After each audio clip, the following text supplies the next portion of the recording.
Cher Saint-Esprit de Dieu, nous t'exaltons. Oui, acclame-moi, Seigneur. Oui, ta gloire cet après-midi. Cher Saint-Esprit de Dieu, tu es là, le Dieu incontestable.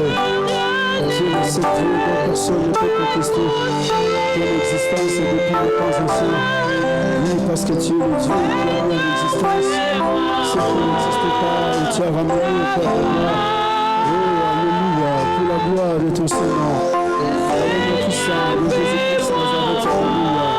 Oui, le Seigneur de Dieu, c'est toi que nous élevons. Oui, Père de gloire, merci. Que la gloire te revienne, merci Seigneur. Oh, cher Saint-Esprit de Dieu, le Dieu grand, le redoutable, oui, Père de gloire. C'est toi que nous célébrons cet après-midi. Oui, parce que tu nous as, Père de gloire, accordé cette grâce de nous approcher de notre béni. Parce que tu es Dieu. Oh, alléluia. Oui, Seigneur. Les cieux proclament la gloire du ressuscité. Et nous aussi, nous proclamons ta gloire sur la terre du vivant. Oui, car il est écrit, c'est la gloire de l'Éternel que l'on proclamera. Nous proclamons ta gloire. Oui, cet après-midi, l'agneau ressuscité qui nous a rachetés. Oui, Père de gloire. C'est pourquoi nous te bénissons et nous laissons ce temps entre tes mains, Saint-Père. Conduis-nous, cher Saint-Esprit de Dieu, pour la gloire. Qui est esprit et vie, il est là pour nous parler. Alléluia. Gloire à Dieu. Nous allons lire la parole de Dieu. Et pour le respect de la parole de Dieu, mettons-nous debout. Nous sommes dans le livre d'Apocalypse, chapitre 5. Nous allons lire la parole de Dieu et nous allons avancer tout doucement pour une bonne compréhension de la parole de Dieu. Nous sommes dans le livre d'Apocalypse, chapitre 5. Nous allons lire le 8e verset jusqu'au 10e verset. Apocalypse, chapitre 5, verset 8 à 10. Gloire à Seigneur.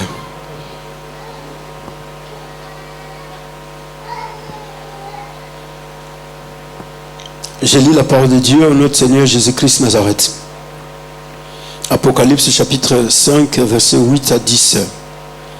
Quand il prit les livres, les 4 êtres vivants et les 24 vieillards se prosternèrent devant l'agneau, tenant chacun une harpe et des coupes d'or remplies de parfums, qui sont les prières des saints.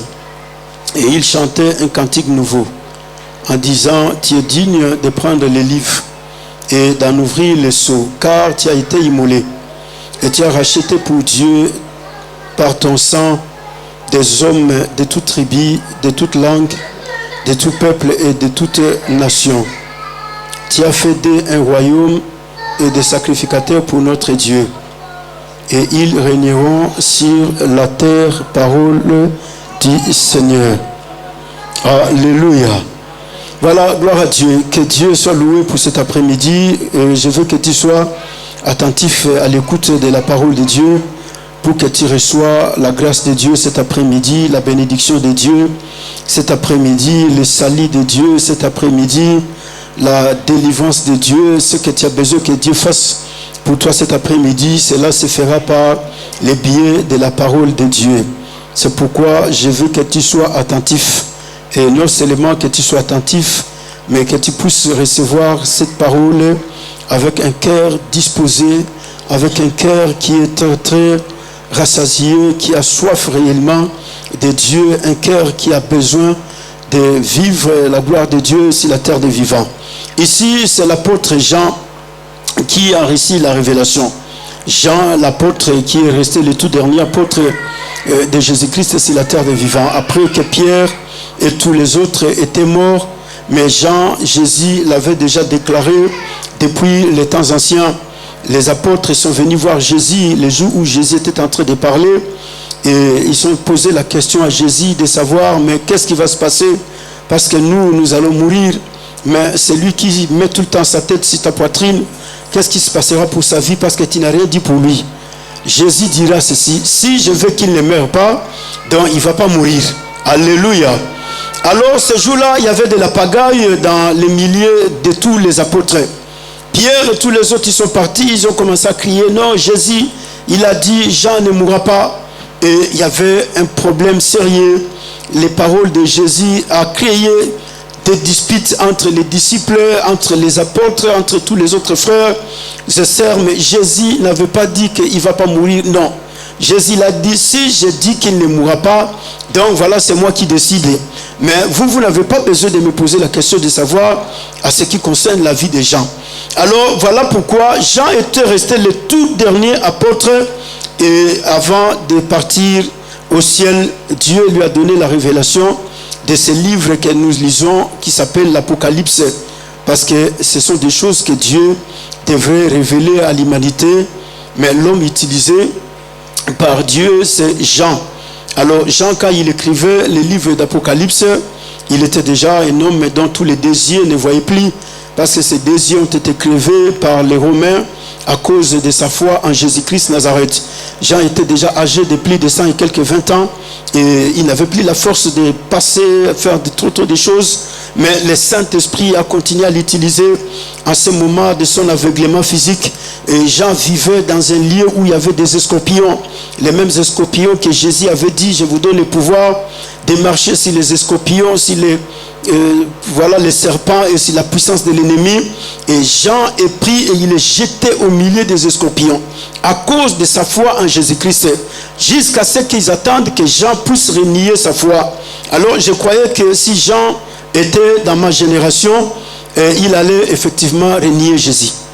Alléluia. Mais heureusement que Jean n'a pas vécu dans ma génération. Il a vécu dans la génération de Paul, de Pierre et tous les autres.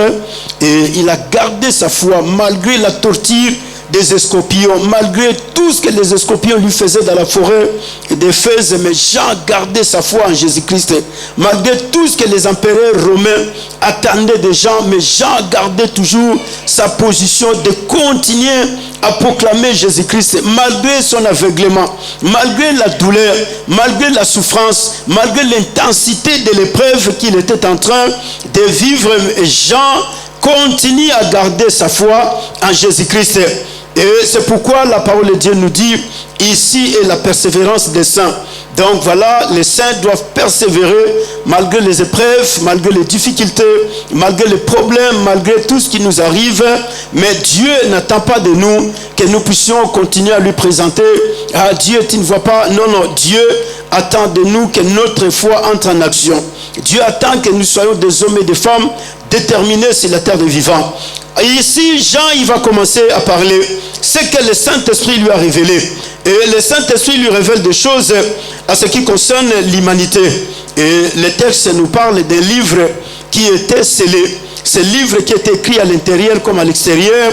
Et la parole de Dieu nous dit qu'il y avait ces jours-là la débandade au ciel.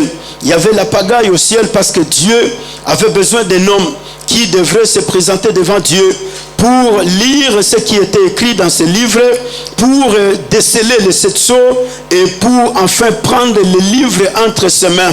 Et la propre parole de Dieu nous rassure que dans les cieux, sur la terre et sous la terre, il n'y avait personne. Et l'ange de Dieu est venu pour voir Jean, pour lui dire, écoutez Jean, c'est un chaos total. Il n'y a personne qui est digne au ciel, sur la terre et sous la terre, de récupérer les livres, de lire, de sceller les sceaux. Jean, il a commencé à pleurer. Et après avoir pleuré, Jean, il s'est mis quelque part dans un coin. Et la parole de Dieu nous dit, un ancien est venu voir Jean. Et quand l'ancien vient pour lui dire, non, écoutez Jean, ne pleure pas, parce que la situation est devant le trône de Dieu. La situation est devant Dieu lui-même. Alors comme la situation est devant Dieu, il n'y a aucun problème qui se présente devant Dieu qui n'a pas de solution. Alors comme les situations sont devant Dieu, Dieu lui-même, il a déjà prévu la solution. Arrête de pleurer. Et l'ancien lui dit, regarde, qu'est-ce qu'il y a à côté? Et Jean tourna pour regarder. L'ancien rassure à Jean, voici le lion de la tribu de Juda, celui qui a été trouvé digne de regarder les livres, celui qui a été trouvé digne de déceler les sept sceaux, celui qui a été trouvé digne de lire ce qui est écrit à l'intérieur comme à l'extérieur. Et quand Jean retourna pour regarder les lions, Jean n'a pas vu les lions ce jour-là. Jean, la parole de Dieu nous dit qu'il a vu l'agneau qui était assis sur ses quatre pattes. Alors l'agneau qui était assis, il était immolé. Alors quand Jean vit l'agneau, le cœur des gens était dans la joie. C'est pourquoi, mon frère, ma soeur, il est très important de saisir la parole de Dieu. Tout ce qui se passe dans la vie des humains, il n'y a aucune situation qui peut arriver sans pour autant que Dieu prenne connaissance de cette situation. Dieu, il est omnipotent, il est omniscient, omniprésent. Il est le Dieu qui voit tout, qui connaît tout et qui est partout. Alléluia. Mais ce n'est pas écrit dans la Bible. Ce n'est pas un verset de la Bible pour dire aux gens, il est écrit dans la Bible, Dieu il est omniprésent, omnipotent, omniscient. Ce n'est pas écrit dans la Bible. Alléluia. Ça, c'est une pensée théologique que les théologiens ont complétée. Donc c'est comme ça que beaucoup de chrétiens, ils vont dire aux gens, ah, Dieu il est omnipotent, et on va te poser la question, c'est où les versets? Tu vas basculer toute la Bible et tu ne vas pas trouver. Et il y a des versets qui sont donnés par les humains. Voilà, la maison qui ne reçoit pas les gens, c'est une maison qui n'est pas bénie. Ce n'est pas un verset qui est dans la Bible. Ce n'est pas écrit dans la Bible. Ce sont des pensées théologiques, mais ce n'est pas la pensée biblique. Alléluia. Protège-toi pour que Dieu puisse te protéger. Ce n'est pas un verset biblique. Ça ne se trouve pas dans la Bible. Sinon, tu risques de dire aux gens, ah oui, la Bible dit, protège-toi pour que Dieu te protège. Après, on pose la question, c'est où ce verset? Ah non, ça doit être dans les livres d'Ésaïe. Et tu vas basculer tous les livres d'Ésaïe, tu n'en trouveras pas. Ce sont des pensées théologiques qui ont été données par des théologiens. Alors, c'est pourquoi la parole de Dieu nous dit, ces jours-là au ciel, il y avait un chaos total. Ce jour-là au ciel, il y avait un silence absolu. Ce jour-là au ciel, mon frère, ma soeur, tout était paralysé. Parce que les livres étaient là. Dieu avait besoin de quelqu'un. C'est lui qui pouvait se présenter devant Dieu pour dire à Dieu, je me porte garant. Alléluia. Moi, je me présente et je suis là. Je vais prendre les livres. Je vais lire ce qui est écrit à l'intérieur comme à l'extérieur. Et je vais déceler les 7 sceaux. Mais la parole de Dieu nous dit, il n'y avait personne qui a été trouvé digne sur la terre, dans le ciel et sous la terre. Même Abraham n'a pas été trouvé digne. Même Noé n'a pas été trouvé digne. Même tous ces hommes et ces femmes qui sont passés avant toi et moi, quand la parole nous a écrit, personne d'entre eux n'a été trouvé digne. Et Dieu était là avec les anges. Dieu, il a regardé l'ange Gabriel. Il lui dit, mais toi tu ne bouges pas. L'ange Gabriel dit, ça c'est pas mon problème.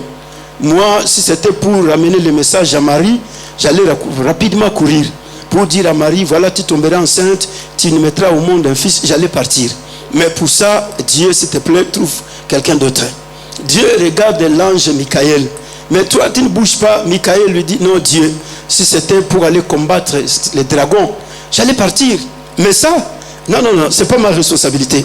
Là, c'est toi qui dois savoir comment tu vas t'en sortir. Et les 2 archanges se sont déclinés. Dieu, il est resté avec les chérubins. Il est resté avec les séraphins. Dieu, il regarde les chérubins, les séraphins, et Dieu, il leur pose la question, mais vous ne bougez pas. Ils disent, les archanges n'ont même pas le courage de partir. Et nous qui sommes des chérubins, des séraphins, qu'allons-nous faire? Silence absolu dans le ciel, sur la terre et sous la terre. Et qu'est-ce qui va se passer? C'est pourquoi Jean, il a commencé à pleurer. Et dans ses pleurs, la parole de Dieu nous dit que l'ancien est venu pour lui dire, ne pleure pas. Le temps n'est pas à pleurer. Alléluia. Jean, on lui dit, ne pleure pas Jean. Parce qu'il y a quelque chose qui va se faire maintenant. L'homme dont Dieu était en train de chercher, cet homme, il s'incarne toujours dans Dieu lui-même. Cet homme n'est pas à l'extérieur de Dieu. Cet homme n'est pas en dehors de Dieu. Mais la personne que Dieu cherche, il est en Dieu lui-même. Alors c'est Dieu lui-même, frères et sœurs, qui ce jour-là s'est incarné. Dieu, il s'est dit non, si je laissais la situation de cette façon, les choses seront totalement dans le chaos. Alors Dieu s'incarne, il va prendre la chair humaine. Dieu, il devient un agneau. L'agneau dont Jean-Baptiste avait déjà proclamé, voici l'agneau de Dieu, celui qui ôte le péché de ce monde. L'agneau que Dieu avait déjà déclaré à Moïse avant de quitter l'Égypte, il faut manger le corps de l'agneau et prendre le sang, mettre cela dans les portes de tous les lintons de vos maisons en Égypte. C'est par là que vous allez quitter la servitude égyptienne. Cet agneau s'est incarné, il a pris la forme humaine. Il est devenu sur la terre des vivants. Et sur la terre, il a pris un nom. Le nom qu'il a pris sur la terre s'appelle Jésus. Jésus qui signifie sauver. Il est venu pour sauver les hommes sur la terre des vivants. Alléluia. Il y a toujours une solution devant le trône de Dieu. Même si la situation a perduré, même si ça prenait 25 ans, même si ça prenait 30 ans, mais le fait que cette situation se trouve devant le trône de Dieu, cela a une solution. La solution s'appelle Dieu lui-même. Tu peux te battre de toutes les manières dont tu vas te battre, mais si Dieu ne s'est pas encore incarné dans ce problème pour donner la solution, tu vas rester là jusqu'au jour où Dieu lui-même, il va s'incarner, jusqu'à ce que Dieu lui-même, il dira maintenant je viens. Je viens pourquoi? Je viens parce que j'ai vu ta souffrance. C'est pourquoi vous verrez, les Israélites, ils ont pleuré pendant 430 ans. Mais jusqu'au jour où Dieu dit, Moïse, j'ai vu la souffrance de mon peuple. Et j'ai écouté les cris que lui font pousser ses oppresseurs. Je connais sa douleur. Je suis descendu pour les délivrer de la main de Pharaon et des Égyptiens. Dieu s'est incarné. C'est pourquoi, mon frère et ma soeur, il y a des fois les milliards des hommes sur la terre des vivants se posent des questions. Mais où est Dieu? Dieu, il est là, tranquille. Mais Dieu, il attend le temps de s'incarner pour enfin qu'il devienne la solution de ces problèmes. Pour enfin qu'il devienne la guérison de cette maladie, pour enfin qu'il devienne la victoire de ce combat, pour enfin qu'il devienne la consolation. Et Jésus s'est incarné. Il a pris les livres. Et les livres, quand Jésus les prend, la parole de Dieu nous dit, il a lu ce qui était écrit à l'intérieur comme à l'extérieur. Et après avoir lu, Jésus est le seul qui a décelé les 7 sceaux. Et quand il a fait ce travail, Jésus, il est resté là et les anges étaient en train de l'observer. Et la parole de Dieu nous dit, au verset 8, quand il prit les livres, les 4 êtres vivants et les 24 vieillards se prosternèrent devant l'agneau, tenant chacun une harpe et des coupes d'or remplies de parfums, qui sont les prières des saints. Alléluia. Jésus, il a pris les livres. Les livres n'est rien d'autre si ce n'est que la propriété de la terre. Dieu, il a déjà parlé au prophète Jérémie depuis les temps anciens. Alléluia. Si ce n'est que l'humanité, le monde qui était scellé, ce monde qui était incomplet, ce monde qui était, oui mon frère, dont la gloire de Dieu ne pouvait pas se manifester. Mais il fallait quelqu'un qui vienne pour prendre ces livres entre ses mains. Il fallait quelqu'un. Et cet homme-là s'appelle Jésus-Christ. Quand Jésus prend les livres, c'est-à-dire qu'aujourd'hui, nous sommes là en train de continuer à parler des choses qui se passent dans les 4 coins du monde entier. Parce qu'on a besoin des hommes et des femmes spirituels dans ce temps où nous sommes, au XXIe siècle, pour amener l'Église dans les méandres de la gloire de Dieu. Alléluia. Les hommes sur la terre, ils veulent nous imposer par précipitation le règne de l'Antéchrist. Les hommes sur la terre, ils veulent nous imposer par précipitation le règne du diable Satan. Mais le temps n'est pas encore arrivé. Nous sommes à un autre temps. Mais eux, ils veulent précipiter le temps. En cherchant à précipiter le temps, ils oublient que la prophétie s'était déjà accomplie. Ça fait beaucoup de siècles passés. Et dans cet accomplissement de la prophétie, nous vivons la première partie de l'accomplissement de la prophétie. Nous, c'est qui? L'Église. Alléluia. Les 24 vieillards et les 4 êtres vivants, ils ont commencé à chanter. Jésus a déjà récupéré les livres entre ses mains. Le monde entier qui était sous l'emprise du diable, Jésus l'a déjà récupéré. Même si Satan faisait toutes les démarches qu'il est en train de faire aujourd'hui, mais Satan ne saura pas récupérer ce que Jésus tient entre ses mains. Quand il y prit les livres, les 4 êtres vivants et les 24 vieillards se prosternèrent devant lui, tenant chacun une harpe et des coupes d'eau remplies de parfums qui sont les prières des saints. Alléluia. Le livre est entre les mains de Jésus. Jésus, il a décelé les 7 sceaux. Et après avoir fait ce travail, les 4 êtres vivants, ils ont commencé à se prosterner devant Jésus. Les 24 vieillards ont commencé à se prosterner devant Jésus. Maintenant, je vais vous poser la question de savoir où se trouvent ces 4 êtres vivants et où sont ces 24 vieillards qui se prosternaient devant Jésus.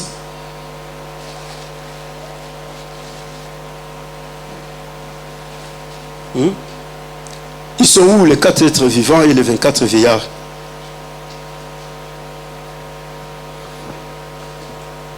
Qui se sont prosternés devant Jésus quand ils ont vu que Jésus a récupéré les livres.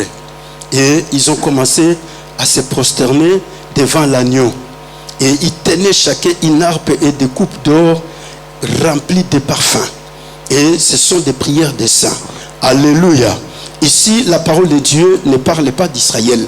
Les 24 êtres vivants ne représentent rien d'autre que l'Église, les rachetés dont Jésus a racheté.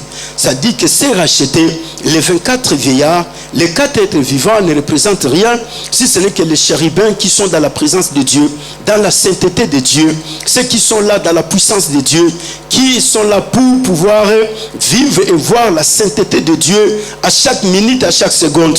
Alors les 24 vieillards, ce sont les anciens, les 24 anciens qui sont l'image des rachetés dont Jésus-Christ a racheté.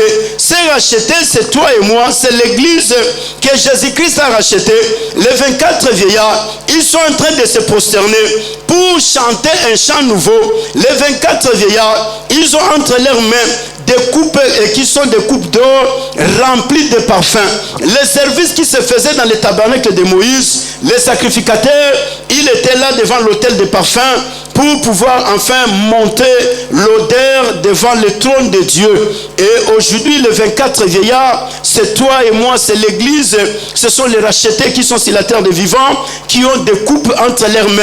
Et dans ces coupes, il y a quoi? Il y a des parfums. Les parfums, c'est les prières des saints qui montent au ciel. Les prières que nous faisons sur la terre des vivants, toutes ces prières, frères et sœurs, ça monte devant le trône de Dieu. Et quand ça monte devant le trône de Dieu, Dieu y reçoit l'odeur. Et à la fin, Dieu y fait retourner les réponses sur la terre des vivants. Parce qu'il y a les prières qui sont montées. Et quand les prières montent, à la fin, Dieu y déverse encore ces prières et il retourne les réponses sur la terre des vivants. Alors ils sont en train de chanter. Et qu'est-ce qu'ils sont en train de chanter? Tu es digne de prendre les livres et d'en ouvrir les sceaux. Car tu as été immolé et tu as racheté pour Dieu. Alléluia. Tu es digne de prendre les livres et de faire quoi? D'ouvrir les sceaux. Car tu as été immolé et tu as racheté pour Dieu par ton sang. Les 24 vieillards, qui est l'église? L'église est en train de chanter. L'église est en train de louer. L'église est dans la joie. Pourquoi l'église est dans la joie? Parce que l'église est en train de vivre le temps de la rédemption. L'église ne vit pas le temps de tourment. L'église ne vit pas le temps de confusion. L'église ne vit pas le temps de détresse. L'église est en train de vivre le temps de la rédemption. Ça dit que dans le temps de la rédemption, l'église est en train d'adorer Jésus-Christ, le seul qui a été trouvé digne de récupérer les livres. Celui qui a été trouvé digne de déceler les 7 sceaux. L'église chante des chants de la rédemption. L'église chante des chants de victoire. L'église chante des chants de triomphe. L'église dont toi et moi nous sommes sur la terre des vivants. Parce que celui qui a été trouvé digne a déjà récupéré les livres entre ses mains. Et comme il a récupéré les livres, la parole de Dieu nous dit, il a décelé le sceau. Et après avoir décelé le sceau, il est le seul, celui dont la propre parole nous rassure. Il a racheté pour Dieu par son sang les hommes de toute tribu, de toute langue, de tout peuple et de toute nation. Alléluia. Voilà le travail effectué par Jésus-Christ. C'est pourquoi, frères et sœurs, tu n'as pas besoin de pleurer. Parce que le livre de ta vie est entre les mains de Jésus-Christ. Le livre de la vie des humains est entre les mains de Jésus-Christ. Jésus a déjà décelé les 7 sceaux. Les 7 sceaux, nous arriverons là-bas pour comprendre pourquoi les 7 sceaux dans la parole de Dieu. Mais Jésus a déjà décelé les 7 sceaux. Que ce soit quelques types de sceaux qu'ils ont scellés, mais les 7 sceaux ont été déjà décelés par Jésus-Christ.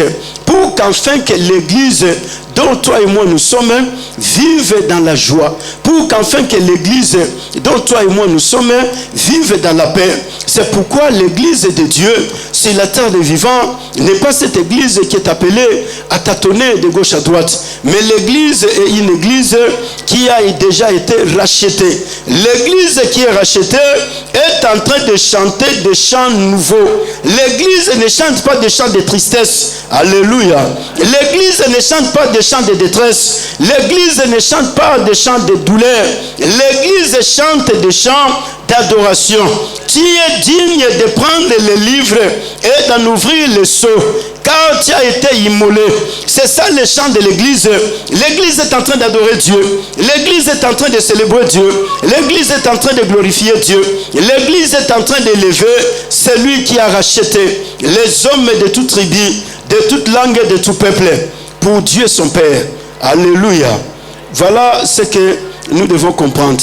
Mais ce qui est beaucoup plus important, dans ce contexte, toi et moi, nous devons savoir que le livre de David est entre les mains de Jésus-Christ. Le livre de la vie de tous les hommes sur la terre des vivants est entre les mains de Jésus-Christ. Il n'y a aucune vie qui est entre les mains du diable. Le livre a été déjà repris. Jésus a déjà pris le livre entre ses mains. Jésus a déjà décelé le sceau. Que ce soit le sceau de la malédiction, que ce soit le sceau de la condamnation, le sceau de la famine, le sceau de la mort, toute espèce de sceaux, Jésus les a déjà décelés. Et aucun sceau à cet instant où nous sommes en train de parler qui va pouvoir continuer encore à faire des effets dans la vie des humains sur la terre des vivants. Parce que tous ces sceaux ont été déjà décelés par Jésus-Christ Nazareth. C'est pourquoi comme Jésus a récupéré les livres, maintenant l'Antéchrist et ses agents sur la terre des vivants, ils sont en train de chercher par tous les moyens comment est-ce que nous allons intimider les hommes sur la terre des vivants. Comment est-ce que nous allons faire voir ces hommes et ces femmes qui sont là pour leur dire que nous avons le pouvoir de vous imposer ce que nous voulons. Alléluia. Mais aucun dirigeant sur la terre n'a le pouvoir d'imposer à l'église ce qu'il veut. Aucun dirigeant sur la terre n'a le pouvoir d'imposer aux hommes et aux familles sur la terre des vivants ce qu'ils veulent. Pourquoi? Parce que la parole de Dieu nous dit, Jésus nous a rachetés. Alléluia. Il nous a rachetés. Alors, Jésus qui nous a rachetés, il ne nous a pas rachetés pour qu'on soit esclave de quelqu'un. Jésus nous a rachetés pour que nous soyons libres. Jésus nous a rachetés de l'enfer. Il nous a fait partie de l'enfer pour le paradis. Jésus nous a rachetés de la mort pour la vie éternelle. Jésus nous a rachetés de la malédiction pour la bénédiction. Jésus nous a rachetés de l'injustice des hommes sur la terre des vivants pour la justice de Dieu. Jésus nous a rachetés du péché pour le pardon. Jésus nous a rachetés, frères et sœurs. Personne sur la terre des vivants ne peut continuer à prendre l'église de Dieu sous la possession. Aucun homme, aucun dirigeant, aucun roi, aucun président sur la terre des vivants. L'Antéchrist n'a pas le droit de gouverner l'église de Dieu sur la terre des vivants. Parce que l'église est le résultat du travail effectué par l'agneau sur la croix. L'église n'est pas le résultat du travail des hommes sur la terre des vivants. L'église est le résultat de la manifestation de l'amour de Dieu. Alors l'église qui est sur la terre des vivants, cette église c'est toi et moi. Cette église ce sont tous les frères et sœurs qui sont de partout dans les quatre coins du monde entier, qui ont accepté l'œuvre de la rédemption que Jésus-Christ a accomplie sur la croix. Jésus nous a sauvés. Jésus nous a rachetés. Jésus nous a transformés. Jésus nous a transportés du royaume des ténèbres pour le royaume de la lumière. C'est-à-dire que les ténèbres ne peuvent jamais continuer à condamner les enfants de Dieu. Jésus nous a rachetés de la sorcellerie. Jésus nous a rachetés des liens, des traditions et des coutumes. Jésus nous a rachetés des hôtels, quoi que ce soit. Jésus nous a rachetés. La rançon a été déjà payée. Le prix est déjà payé. Il n'y a pas un autre prix à payer. Mais le problème c'est de croire seulement à ce que Jésus-Christ a déjà accompli pour nous sur la croix. C'est le système de l'Égypte. Quand ils ont vu que les Hébreux qui étaient en Égypte, ils se multipliaient, ils se sont dit, nous allons nous montrer habiles devant ce peuple et nous allons les empêcher pour qu'enfin qu'ils n'aillent pas adorer leur Dieu. Et qu'est-ce que nous allons faire? Nous allons trouver des solutions pour qu'enfin que ce peuple soit sous notre domination, pour que ce peuple soit sous notre puissance, pour que ce peuple soit sous notre force. Alléluia. Mais ils ne savaient pas que le peuple qu'ils cherchaient à manipuler, c'est un peuple qui est sous la promesse de Dieu. C'est un peuple qui est parti par le mandat de Dieu en Égypte. Alors c'est comme ça que mon frère, ma soeur, aujourd'hui tu es en France, c'est par le mandat de Dieu. Oui, même si la France refusait de faire tout ce que toi tu crois faire, mais il y a un Dieu dans le ciel. Le Dieu qui t'a ramené en France, celui qui t'a sauvé par Jésus-Christ, ne te laissera jamais pour que la France te prenne en esclavage. Le Dieu de la parole, c'est pourquoi il est écrit dans la parole de Dieu. L'apôtre Jean, il va continuer à expliquer au peuple pour dire, Christ, il a fait quoi? Il a racheté pour Dieu par son sang des hommes de toute tribu, des hommes de toute langue, de tout peuple et de toute nation. Alléluia. Christ n'a pas racheté un homme d'une tribu. Jésus, il a racheté les hommes de toute tribu. Jésus, il a racheté les hommes de toute langue. Jésus, il a racheté les hommes de tout peuple. Jésus, il a racheté par son sang, pour Dieu son Père. Alléluia. Par l'œuvre de la rédemption, Jésus l'a racheté. Toutes les tribus de la terre, Jésus l'a racheté. Jésus n'a pas racheté les Juifs. Jésus n'a pas racheté les Français. Jésus n'a pas racheté les Polonais, les Congolais, les Belges. Non, Jésus a racheté les hommes de toutes tribus. Jésus a racheté les hommes de toute langue. Jésus a racheté les hommes de tout peuple.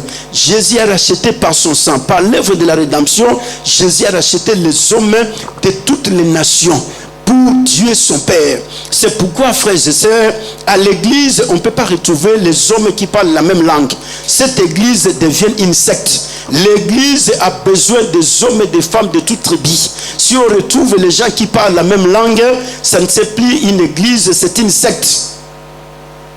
À l'église, on doit retrouver les Chinois. Après les cultes qui parlent les Chinois. À l'église, on doit retrouver les Anglais. Après les cultes qui parlent anglais. À l'église, on doit retrouver les Allemands. Après les cultes qui parlent allemand. À l'église, on doit retrouver les Portugais. On doit retrouver les Polonais. On doit retrouver les Espagnols. On doit retrouver les hommes de toutes tribus, les hommes de toute langue, les hommes de tout peuple et de toute nation. Alléluia. À l'église, on doit retrouver, parce que Jésus a racheté les hommes de toutes tribus. Donc nous devons retrouver toutes les tribus dans l'église de Dieu. Nous devons retrouver les langues dans l'église de Dieu. Nous devons retrouver les hommes de tout peuple.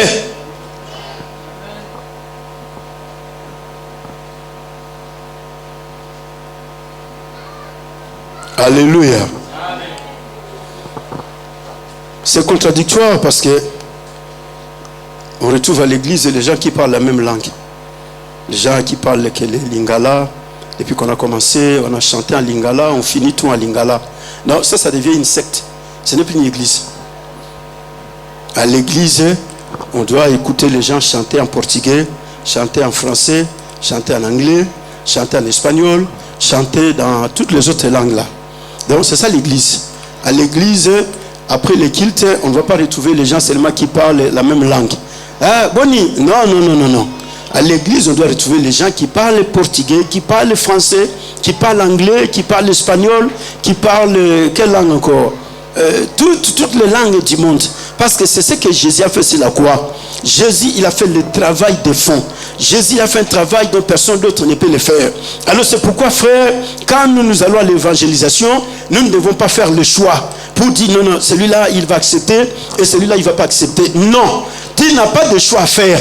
Tu as cela à dire à tous les hommes de toute tribu, Jésus a déjà payé le prix de tes péchés sur la croix. Jésus a déjà racheté les hommes de toute tribu, les hommes de toute langue. Même celui qui est en train de parler le créole, tu as tout intérêt de l'approcher pour lui dire, Jésus a déjà payé le prix de tes péchés sur la croix. Même celui qui est en train de parler la langue dont tu n'entends pas, tu dois l'approcher pour lui dire, Jésus a déjà payé le prix de tes péchés. Jésus a racheté pour Dieu son Père les hommes de toutes tribus, les hommes de toute langue, les hommes de tout peuple. C'est-à-dire à l'église, on doit retrouver tous les peuples dans l'église de Dieu. Alléluia. À l'église, on doit retrouver tout peuple dans l'église de Dieu. On doit retrouver les riches, on doit retrouver les pauvres, on doit retrouver les élevés, on doit retrouver les humiliés, on doit retrouver tout peuple dans l'église de Dieu.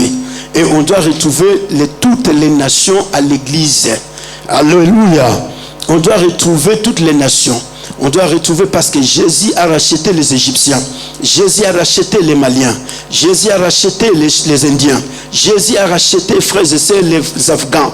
Jésus a racheté les Pakistanais. Jésus a racheté les Italiens, les Grecs, tous ces peuples-là, toutes les nations. Jésus a déjà payé le prix des péchés de tout peuple. Donc il n'y a aucun peuple sur la terre dont Jésus n'a pas payé le prix de leurs péchés. Tout peuple, toute nation qui est sur la terre des vivants, le prix de leurs péchés a été déjà payé. C'est pourquoi l'Église, quand nous allons à l'évangélisation, nous devons parler aux hommes de toute tribu. Nous devons parler aux hommes de toute langue. Nous devons parler à tout peuple et nous devons parler aux hommes de toutes les nations. Parce que le prix du péché, Jésus l'a déjà payé sur la croix. C'est pourquoi Jean, l'apôtre, va continuer et il va continuer à révéler les choses. Et quand il continue à parler, la parole de Dieu nous dit ceci, qu'il a racheté pour Dieu par son sang des hommes de toute tribu, de toute langue, de tout peuple et de toute nation. Tu as fait un royaume et des sacrificateurs pour notre... Alléluia. Tu as fait un royaume et des sacrificateurs pour notre Dieu. Et ils régneront sur la terre. Alléluia. Jésus a fait de nous un royaume. Jésus a fait de nous des sacrificateurs. Voilà ce qui est beaucoup plus important, mon frère, ma soeur. Nous vivons, quand nous allons aller de l'autre côté, en Belgique, on nous dit c'est le royaume de la Belgique. Quand nous allons aller de l'autre côté, en Angleterre, on nous dit c'est le Royaume-Uni. Donc c'est un royaume là où il y a un roi qui gouverne. Donc dans un royaume, il y a un roi qui est en train de gouverner le royaume. Alors nous aussi, Jésus a fait de nous un royaume sur la terre des vivants. Alors tout étant un royaume, nous avons un roi qui nous gouverne. Nous avons un roi qui est en train de régner sur nous. Donc nous ne sommes pas dans le royaume des hommes. Nous ne sommes pas dans le royaume de Satan. Nous ne sommes pas dans le royaume des traditions et des coutumes. Nous ne sommes pas dans le royaume de la malédiction. Nous ne sommes pas dans ces royaumes-là. Nous sommes un royaume sur la terre des vivants. Et ce royaume est gouverné par un roi. Le roi de notre royaume s'appelle Jésus-Christ de Nazareth. C'est Jésus qui est notre roi. C'est lui qui nous a établis sur la terre des vivants comme étant des rois dans son royaume, comme étant des princes et des princesses dans ce royaume. Nous représentons un royaume. Le monde a ses royaumes, mais nous sommes un royaume sur la terre des vivants. C'est pourquoi Nebuchadnezzar, ce jour-là dans sa vision, il a vu qu'il y avait un royaume, il y avait une montagne, il y avait des choses qui se passaient dans son songe. Et la parole de Dieu nous dit, Nebuchadnezzar a vu une pierre qui s'est détachée du ciel, qui est descendue sur la terre sans le secours d'aucune main. Et quand cette pierre est descendue sur la terre, cette pierre a détruit tout ce qu'il a rencontré sur la terre des vivants. Et la parole de Dieu, la pierre était devenue une grande montagne. Et cette pierre-là, c'est le symbole de Jésus-Christ Nazareth. Jésus-Christ est le seul qui détruit le royaume de Satan sur la terre des vivants. Jésus-Christ est le seul qui détruit le royaume de l'Antéchrist sur la terre des vivants. Jésus-Christ est le seul qui détruit le royaume de la malédiction sur la terre des vivants. Jésus-Christ est le seul. Alléluia. Amen. Daniel chapitre 2.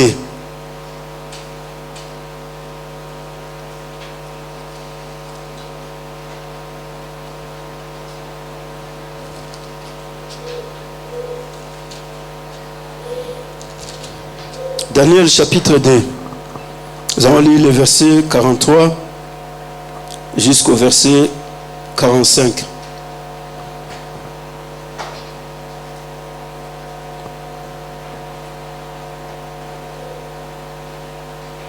Je lis la parole de Dieu au nom de Seigneur Jésus-Christ Nazareth. Tu as vu les faire mêler avec l'argile, parce qu'ils se mêleront par des alliances humaines. Mais ils ne seront point unis l'un à l'autre. De même que le fer ne s'allie point avec l'argile. Dans le temps de ce roi, le Dieu des cieux suscitera un royaume qui ne sera jamais détruit. Alléluia. Le Dieu de quoi? Le Dieu des cieux suscitera un royaume. Ce royaume ne sera jamais détruit. C'est pourquoi Jésus a fait de nous un royaume sur la terre des vivants. Donc nous, on n'est pas n'importe qui sur la terre des vivants. Nous sommes un royaume indestructible, dont personne ne peut détruire ce royaume. Que ce soit Satan lui-même, que ce soit l'antéchrist, que ce soit les démons, que ce soit les lois, les traditions des hommes sur la terre des vivants, que ce soit l'idolâtrie, la magie, l'occultisme, tout ce que les hommes peuvent appréhender sur la terre des vivants, rien ne peut détruire ce royaume dont Dieu a établi sur la terre. Ce royaume, c'est l'Église. L'Église est le royaume de Dieu sur la terre des vivants. L'Église est la seule représentation de Dieu qui ramène les hommes dans le paradis. L'Église est la seule ambassade qui donne le visa de la vie éternelle sur la terre des vivants. L'Église, oui frères et sœurs, est la seule ambassade qui ramène les hommes à la réconciliation avec Dieu sur la terre des vivants. Un royaume indestructible. Personne ne peut détruire ta vie. Personne, frères et sœurs, ni Satan lui-même, ni les démons, ni les sorciers, même si c'est rassemblé de mille manières, mais personne ne te détruira, parce que là où tu vis, tu es un royaume. Tu représentes le royaume de Dieu. Tu représentes Dieu dans les quartiers où tu vis, dans la ville sur l'avenir, au travail où tu es. Et la parole continue. Nebuchadnezzar voit ces choses dans sa vision, mais il n'a pas l'interprétation de ces choses. Il lui fallait un certain Daniel pour que Daniel puisse lui expliquer ce que tu as vu là. Alléluia. Et la parole de Dieu continue. Et qui ne passera point sous la domination de notre peuple. Un royaume qui ne sera pas détruit et qui ne passera point sous la domination de notre peuple. Voilà pourquoi, frères et sœurs, il n'y a aucun peuple qui peut dominer sur l'église de Dieu. Que ce soit tous ceux qui sont en train de se rallier de l'autre côté, mais aucun peuple ne peut dominer. Parce que l'église, Dieu a fait de cette église un royaume sur la terre des vivants. Donc aucune famille dont tu es né, une personne, oncle, ta paternelle, tante, qui que ce soit, ne peut dominer sur toi. Parce que Dieu a fait de toi un royaume. Et la parole de Dieu nous dit, il brisera et anéantira tous ces royaumes-là. Et lui-même subsistera éternellement. C'est ce que indique la pierre que tu as vue et se détacher de la montagne sans le secours d'aucune main, et qui a brisé le fer, les reins, l'argile, l'argent et l'or. Alléluia. Nebuchadnezzar a vu la pierre qui se détachait du ciel sans le secours d'aucune main. Cette pierre est partie du ciel. Elle n'est pas partie de la terre. Et cette pierre, la parole de Dieu nous dit qu'elle est venue pour briser le fer. C'est-à-dire que Jésus-Christ est le seul. C'est lui dont personne ne peut l'anéantir. Mais lui, il est venu pour anéantir tous les royaumes des hommes sur la terre des vivants. Il est venu pour anéantir le royaume de Satan. Il est venu pour anéantir le royaume de l'antéchrist. Il est venu pour anéantir le royaume de la sorcellerie, de la magie, de l'occultisme. Il est venu pour anéantir tous ces royaumes. Parce qu'il est la pierre qui s'est détachée. Nebuchadnezzar voit cela dans sa vision. La pierre qui se détache du ciel sans le secours d'aucune main. Cette pierre est partie d'elle-même du ciel. Alléluia. Jésus-Christ est la véritable pierre. C'est pourquoi Pierre il a dit, Jésus est la pierre angulaire dont vous avez rejeté, mais la pierre que Dieu a choisie. Cette véritable pierre s'appelle Jésus-Christ Nazareth, qui est là pour détruire le royaume du péché, le royaume de l'idolâtrie, le royaume de l'homosexualité, le royaume, mon frère, tous les royaumes que les hommes peuvent établir sur la terre des vivants. Jésus-Christ est le seul qui a anéanti cela, parce que lui, il est venu du ciel. Il est descendu sans le secours d'aucune main. Dieu, quand il veut faire des choses dans ta vie, Dieu n'a pas besoin de secours des hommes. Dieu, quand il veut changer les choses dans la nation, Dieu n'a pas besoin de secours des hommes. Dieu, quand il veut agir dans la vie des humains, Dieu n'a pas besoin de secours de qui que ce soit. La pierre s'est détachée d'elle-même. Il n'y avait pas un avion qui a transporté la pierre. Il n'y avait pas un navette spatial qui devrait transporter la pierre. Mais elle est sortie du ciel. Elle est descendue et elle a brisé. C'est pourquoi vous voyez aujourd'hui, nous avons la lutte avec tous tous ces hommes et ces femmes qui sont en train de se rallier derrière l'Antéchrist pour chercher à nous imposer leur domination sur la terre des vivants, qui cherchent à nous imposer leur autorité, qui cherchent à nous imposer leur règne sur la terre des vivants. Mais la chose la plus importante, toi tu es un royaume. Nous sommes un royaume indestructible.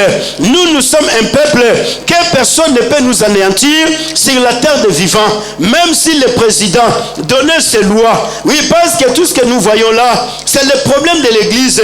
Tout ce qui se passe sur la terre des vivants, ce n'est pas un autre problème. Le problème, c'est l'église. Parce que c'est l'église qui empêche l'Antéchrist de ne pas faire ses œuvres. C'est l'église qui fait que le diable Satan ne peut pas manifester ouvertement. C'est l'église. C'est pourquoi vous voyez, le 26 juillet, ils nous ont fait une démonstration. Et cette démonstration, les hommes et les femmes spirituelles, ils ont compris ce qui s'est passé le 26 juillet lors de l'ouverture des Jeux Olympiques. Mais il y a de ceux qui n'ont pas compris qu'est-ce qui s'est passé réellement. Mais le défi a été lancé. Mais en nous lançant les défis, nous allons leur dire tout simplement, nous sommes un royaume indestructible. Nous sommes un peuple dont personne ne peut nous dominer. Alléluia. Personne ne peut nous dominer sur la terre des vivants. Mais la pierre s'est détachée d'elle-même. Elle est descendue. Elle a détruit les reins, les fers et tout ce qu'il y a. Mais ça, nous allons y arriver un jour. Mais ce matin, je veux que tu comprennes tout simplement que tu es un royaume. C'est la terre des vivants. Jésus-Christ t'a déjà racheté. Et tu n'es pas n'importe qui sur la terre des vivants. Nous sommes un peuple qui est un peuple fort et puissant sur la terre des vivants. Nous sommes un peuple dont Dieu a investi. Mais tu dois comprendre que l'investissement de Dieu est plus que les investissements des hommes. Alléluia. Les hommes, ils ont investi.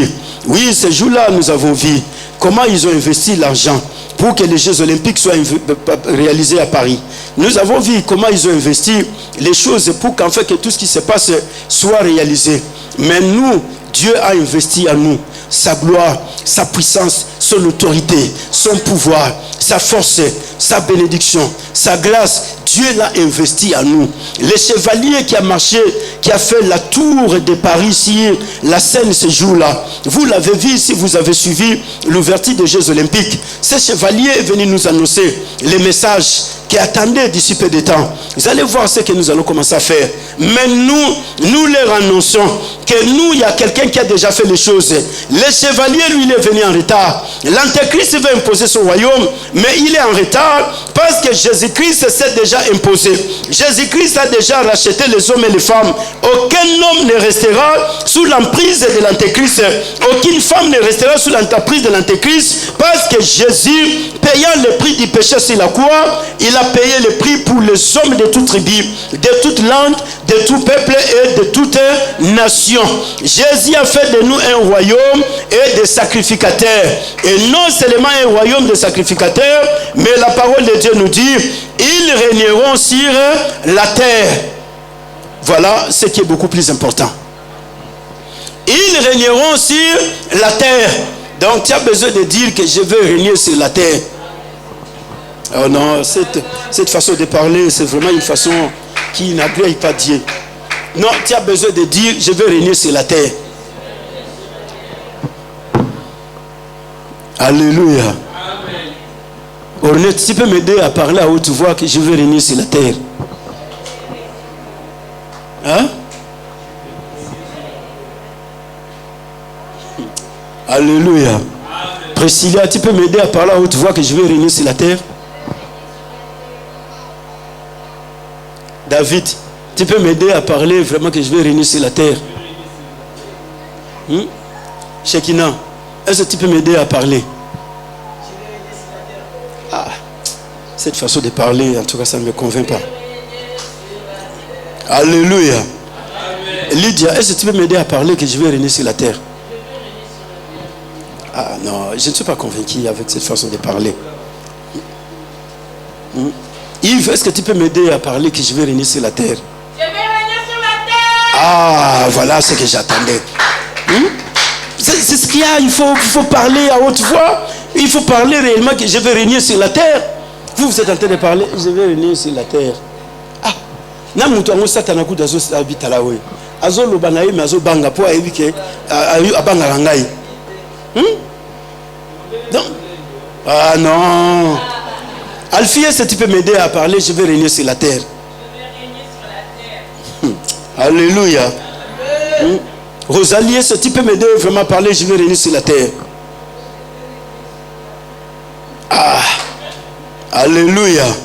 La parole de Dieu nous dit ceci. Nous sommes un royaume et des sacrificateurs pour notre Dieu. C'est-à-dire que nous ne sommes pas des serviteurs de Satan. Nous sommes des serviteurs de Dieu. Nous sommes des prêtres de Dieu. Nous sommes des ministres de Dieu. Nous sommes des fils et des filles de Dieu sur la terre des vivants. Nous représentons Dieu sur la terre des vivants. Et la parole de Dieu dit, ils régneront sur la terre. Dieu nous a mis sur la terre, non pour que les hommes règnent sur nous, mais Dieu nous a mis pour que nous puissions régner. C'est pour que tu puisses régner sur la terre des vivants. C'est pour que nous puissions régner sur la terre des vivants. Nous sommes appelés à régner, mon frère et ma soeur. Nous n'allons pas régner au ciel, parce qu'au ciel, il n'y a qu'un seul roi. Le roi qui est au ciel s'appelle Jésus-Christ de Nazareth. Lui, il est le roi éternel. Mais nous allons régner ici. Nous allons régner sur la malédiction ici. Nous allons régner sur la maladie. Nous allons régner sur la sorcellerie. Nous allons régner sur l'occultisme. Nous allons régner sur les contradictions du diable Satan. Nous allons régner sur Satan lui-même. Nous allons régner sur les diables et tous ces milliards de démons ici sur la terre. Nous allons régner, frères et sœurs, parce que le Dieu qui habite en nous, il est le roi des rois. Le Dieu qui nous a appelés, il est le Dieu tout-puissant. C'est lui qui habite en nous. C'est lui qui est le maître de l'univers, visible et invisible. Lui, il règne, nous aussi nous régnons. Lui, il domine, nous aussi nous dominons. Lui, il dirige, nous aussi nous dirigeons. Lui, il gouverne, nous aussi nous gouvernons. Je crois que tu allais m'aider à avancer. Mais malheureusement, si j'étais aux États-Unis, je croyais qu'aujourd'hui, cet après-midi, je sortirais ici avec des avions. Mais heureusement que je suis en France. Alléluia. Ah oui, c'est comme ça avec les francophones. Hein? Alléluia. Les anglophones, c'est autre chose. Les francophones, c'est comme ça. Il faut vraiment te battre, il faut se battre. Sinon, de l'autre côté, les gens, ils sont facilement à comprendre que non, je vais régner. Donc, dès qu'il entend que je vais régner, il est dans la joie. Il commence à soulever les chaises.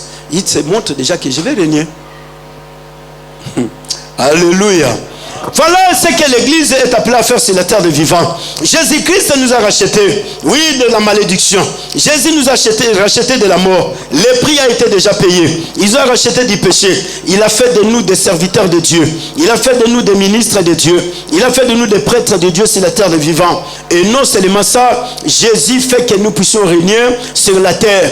Donc, aucun homme ne va régner sur nous. Aucun homme ne va régner sur l'Église, parce que l'Église est appelée à régner elle-même sur la terre des vivants. L'Église doit régner sur l'idolâtrie. L'Église doit régner sur les œuvres de l'Antéchrist. L'Église doit régner sur l'apostasie. L'Église doit régner sur l'opposition du diable Satan. L'Église doit régner sur les maladies. L'Église doit régner sur tous les blocages et les échecs. L'Église doit régner. C'est pourquoi la lutte, elle est là. Mais comme il y a la lutte, nous sommes dans un royaume et nous sommes nous-mêmes un royaume. Même si la France refusait de mettre les rendez-vous en ligne, mais tu n'as pas besoin de pleurer. Même si les Français refusaient de ne pas renouveler les cartes de séjour pour les humains sur la terre des vivants, parce que la lutte ne sont pas les immigrés. La lutte, c'est l'Église. Mais les immigrés ne sont que des victimes de tout ce qui est en train de se passer. Alléluia. Le problème, ce n'est pas les immigrés. Le problème, c'est l'Église. Alors l'Église, c'est quoi? L'Église, c'est l'ensemble des hommes et des femmes qui ont accepté l'œuvre de la rédemption que Jésus a accomplie sur la croix. Alors cette Église-là est en train d'empêcher que Satan et ses agents ne puissent pas faire leurs œuvres sur la terre des vivants. Alors pour pas comme ces œuvres ne se font pas, nous allons tout faire pour empêcher. Alors quand nous allons empêcher ces gens, ils n'auront pas de papiers, ils n'auront pas du travail, ils n'auront pas ceci, ils n'auront pas cela. À ce moment, ils vont venir nous rejoindre. Alors quand ils vont venir nous rejoindre, c'est comme ça que nous et eux, nous allons tous maintenant devenir des adorateurs de Satan. Alléluia. Nous allons tous adorer Satan et l'histoire sera finie. Mais écoutez, frères et sœurs, personne d'entre nous ne va adorer Satan. Parce que le Dieu de la parole, c'est lui qui nous a choisis il a mis à notre disposition les royaumes. Et il a fait de nous un royaume. Luc chapitre 12.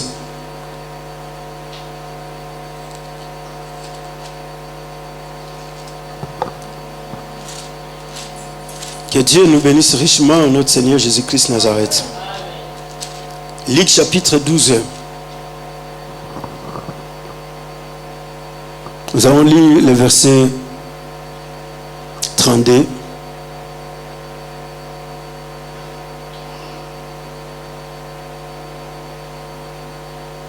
Luc chapitre 12, le verset 32. Que nous dit la parole de Dieu?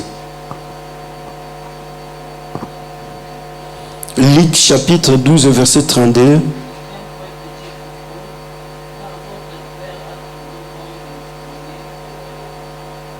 Votre Père, il a fait quoi?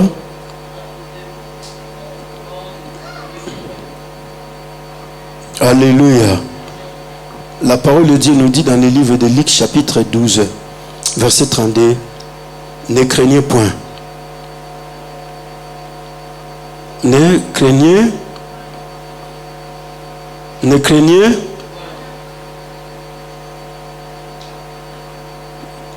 Ne craignez. Ne craignez point. Ça, c'est la parole de Dieu. C'est cette assurance absolue que Jésus nous donne. C'est cette assurance, frère, inébranlable que Jésus nous donne. Oui, parce que quand les choses deviennent compliquées, le diable, il fait plonger les gens dans la crainte, dans la peur, et les gens, ils commencent à douter leur vie sur la terre des vivants. Mais la parole de Dieu dit, ne craignez point, petit troupeau, car votre Père a trouvé bon de vous donner le royaume. Il a trouvé bon de vous donner quoi? Bon, qu'est-ce qu'il y a dans les royaumes? François, qu'est-ce qu'il y a dans les royaumes? Hein? François parle avec amour pour que les frères et sœurs puissent comprendre. Qu'est-ce qu'il y a dans les royaumes? Il y a tout, hein? Alléluia. Il y a tout comme quoi, sois un peu beaucoup plus explicite. Il y a tout, il y a quoi là, dans les royaumes?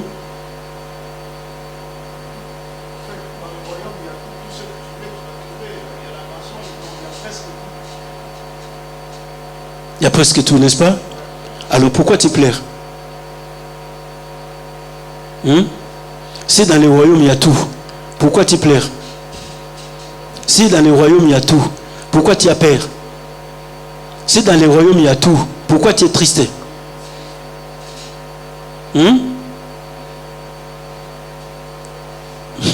Shekina, si dans les royaumes il y a tout, pourquoi tu es triste? Le corps est faible. Très bien. David, si dans les royaumes il y a tout, pourquoi tu es triste? Pour te dire battu.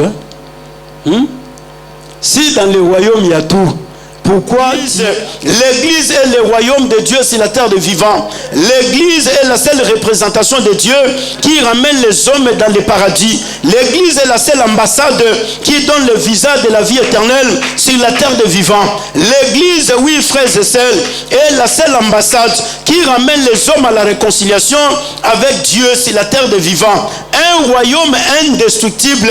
Personne ne peut détruire ta vie. Personne, frères et sœurs, ni Satan lui-même, ni les démons, ni les sorciers, même s'ils se rassemblaient de mille manières, mais personne ne te détruira, parce que là où tu vis, tu es un royaume. Tu représentes le royaume de Dieu. Tu représentes Dieu dans le quartier où tu vis, dans la ville sur l'avenir, au travail où tu es. Et la parole continue. Nebuchadnezzar voit ces choses dans sa vision, mais il n'a pas l'interprétation de ces choses. Il lui fallait un certain Daniel pour que Daniel puisse lui expliquer ce que tu as vu là. Alléluia. Et la parole de Dieu continue. Et qui ne passera point sous la domination de notre peuple. Un royaume qui ne sera pas détruit et qui ne passera point sous la domination de notre peuple. Voilà pourquoi, frères et sœurs, il n'y a aucun peuple qui peut dominer sur l'église de Dieu. Que ce soit tous ceux qui sont en train de se rallier de l'autre côté, mais aucun peuple ne peut dominer. Parce que l'église, Dieu a fait de cette église un royaume sur la terre des vivants. Donc aucune famille dont tu es né, une personne, oncle, ta paternelle, tante, qui que ce soit, ne peut dominer sur toi. Parce que Dieu a fait de toi un royaume. Et la parole de Dieu nous dit, il brisera et anéantira tous ces royaumes-là. Et lui-même subsistera éternellement. C'est ce que indique la pierre que tu as vue. Et se détacher de la montagne sans le secours d'aucune main. Et qui a brisé le fer. L'église est le royaume de Dieu sur la terre des vivants. L'église est la seule représentation de Dieu qui ramène les hommes dans le paradis. L'église est la seule ambassade qui donne le visa de la vie éternelle sur la terre des vivants. L'église, oui frères et sœurs, est la seule ambassade qui ramène les hommes à la réconciliation avec Dieu sur la terre des vivants. Un royaume, un désert. L'église est le royaume de Dieu sur la terre des vivants. L'église est la seule représentation de Dieu qui ramène les hommes dans le paradis. L'église est la seule ambassade qui donne le visa de la vie éternelle sur la terre. Il y a tout dans les royaumes. Si dans les royaumes il y a tout, pourquoi tu es triste? Il n'est pas ça. Hein? Alléluia. Ne craignez point. C'est la parole de Dieu qui est en train de nous rassurer. Petit troupeau. Oui, frères et sœurs, c'est un petit royaume. Les royaumes que toi et moi nous nous trouvons. Comme la parole de Dieu nous dit dans les livres de Daniel. La pierre qui s'est détachée d'elle-même du ciel, elle est descendue. Mais quand elle a tout brisé, elle est devenue une grande montagne. Et cette pierre, elle était une petite pierre. Alléluia. Mais après avoir brisé tout ce qui a des reins de fer, elle est devenue une grande montagne. Et cette grande montagne, elle a pris place dans l'espace du tout, dans les quatre coins du monde entier. Oh, ce royaume, c'est ce royaume de Dieu qui prend place dans les quatre coins du monde entier. Et c'est par la parole de Dieu nous dit, ne craignez point, même s'il y a les lois qui se posent en France, même s'il y a des ordonnances, même si le président se réveille le matin, il prend la décision, même si c'est le préfet, même si c'est qui que ce soit, qui prennent des décisions, qui disent non, nous on ne va plus faire ceci, nous on ne va plus faire cela. Mais la parole de Dieu nous dit, ne craignez point. Dans les royaumes, mes frères, il y a un roi qui règne. Le fils du roi ne manque de rien. Quand nous allons aller en Belgique, le fils du roi de la Belgique, quand il sort du palais royal, il est dans la rue, il est intouchable dans la rue. Dans la rue, il est protégé. Il a une sécurité dont les militaires et les soldats sont tout autour de lui. Alléluia. Et il a des hommes et des femmes à son service. Il a une voiture qui l'accompagne. Et il y a des gens qui cuisinent pour lui. Quand il revient à la maison, il n'a pas besoin de savoir si on a cuisiné ou on n'a pas cuisiné. Mais lui, il se présente déjà à la table à manger et il sait qu'il y a à manger. Dans le royaume, mon frère, ma soeur, Dieu a tout disposé pour nous. C'est pourquoi nous, on n'a pas besoin de pleurer. Mais la parole de Dieu nous dit quoi? Il y a des coupes d'or. Et dans ces coupes d'or, il y a les parfums qui montent au ciel. Les parfums, ce sont les prières des saints. L'église doit continuer à prier. L'église doit remonter encore les parfums au ciel. L'église dont toi et moi nous sommes, même si c'est la terre des vivants, on nous compliquait l'existence, mais nous avons déjà les royaumes. Dieu nous a déjà donné les royaumes. Il a trouvé bon de nous donner les royaumes. Ces royaumes, c'est son propre royaume. Ce n'est pas le royaume des hommes. C'est le royaume de la lumière. C'est le royaume de la bonne santé. C'est le royaume de la bénédiction. C'est le royaume de la justice. C'est le royaume de la paix. C'est le royaume de la bénédiction. C'est le royaume de la richesse. C'est ce royaume que Dieu nous a donné sur la terre des vivants. Ce n'est pas un royaume de la maladie. Ce n'est pas un royaume de la pauvreté. Ce n'est pas un royaume de la misère. Ce n'est pas un royaume de tourments et de désordre. Mais c'est le royaume de la gloire. C'est le royaume de la puissance. C'est le royaume de l'autorité. C'est le royaume du pouvoir. Nous avons le pouvoir de Dieu avec nous sur la terre des vivants. Nous avons l'autorité de Dieu sur la terre des vivants. C'est le royaume de la grâce. Ce n'est pas le royaume de misère.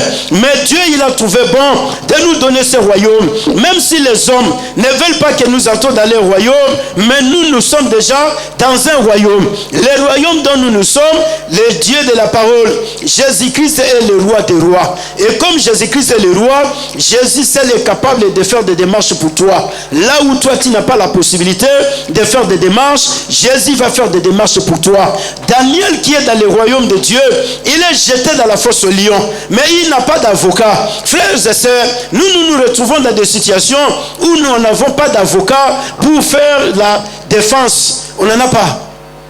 Paul et Silas sont en prison, mais ils n'ont personne dehors pour faire des démarches. Ils n'ont pas un avocat. Il n'y a pas même un huissier qui va prendre leur dossier pour se présenter devant les juges pour dire, écoutez, je viens te présenter parce qu'il y a des prisonniers qui sont là-bas en prison. Mais les hommes du royaume, ils ont l'intelligence. Les hommes du royaume, ils ont la sagesse. Les hommes du royaume, ils savent que nous n'avons personne pour nous défendre. Sinon, nous allons rester ici en prison. Mais nous, on n'est pas appelés à rester en prison parce que nous sommes dans le royaume. Alors, qu'est-ce que nous allons faire? La parole de Dieu nous dit, au milieu de la nuit, Paul et Silas, ils ont commencé à prier. Au milieu de la nuit, Paul et Silas, ils ont commencé à adorer Dieu. Au milieu de la nuit, Paul et Silas, ils ont commencé à parler à Dieu. Frères et sœurs, c'est ce qui fait qu'aujourd'hui, la parole de Dieu nous démontre la gloire de Dieu. Et le ciel s'est ouvert. Et Dieu est descendu.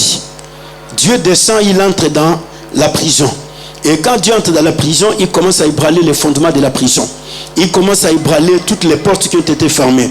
Les liens des prisonniers ont commencé à tomber l'un après l'autre.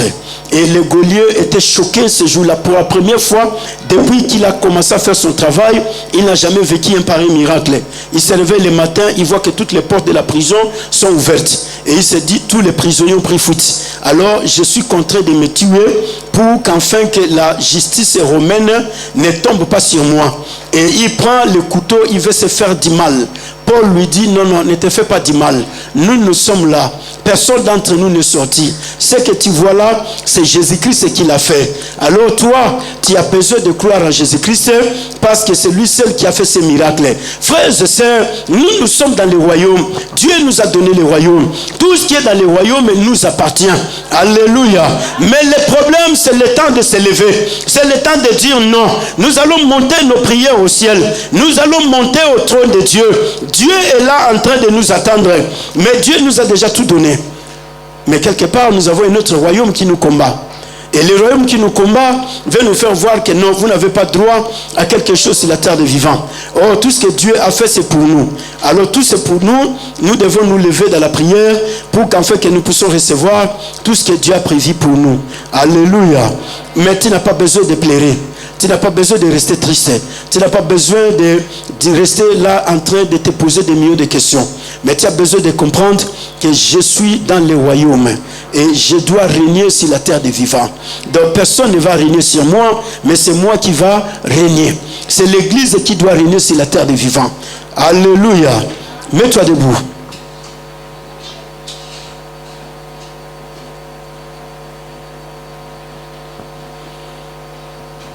Mets-toi debout.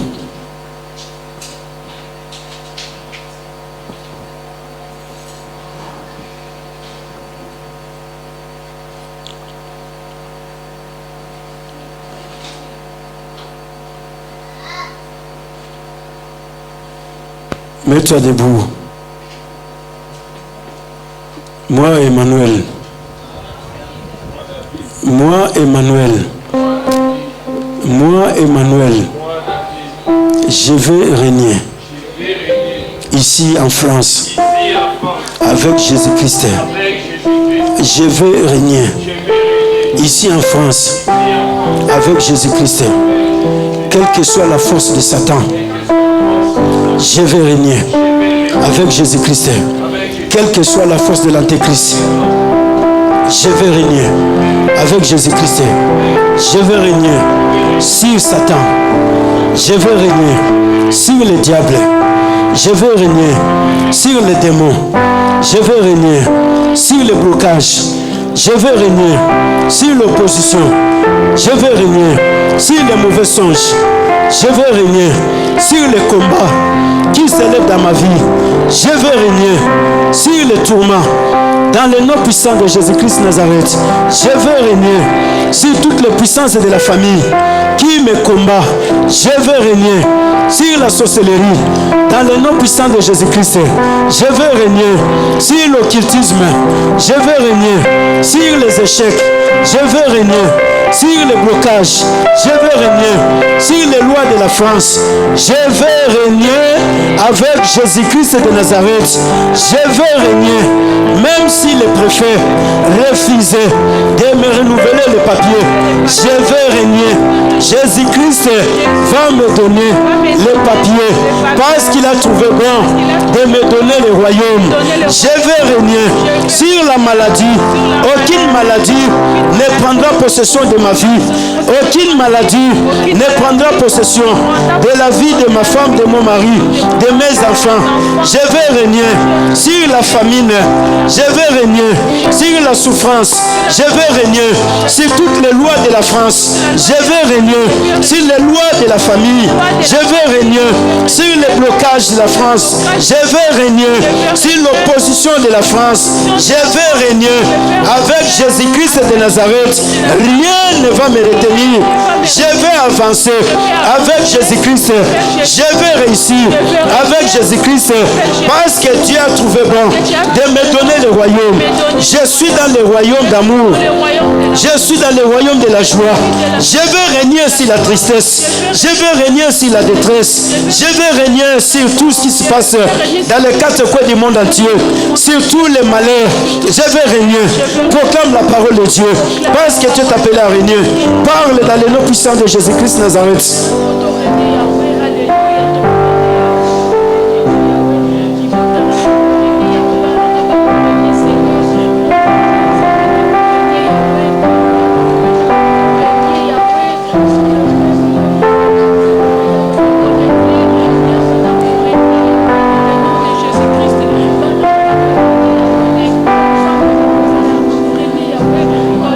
Jésus-Christ,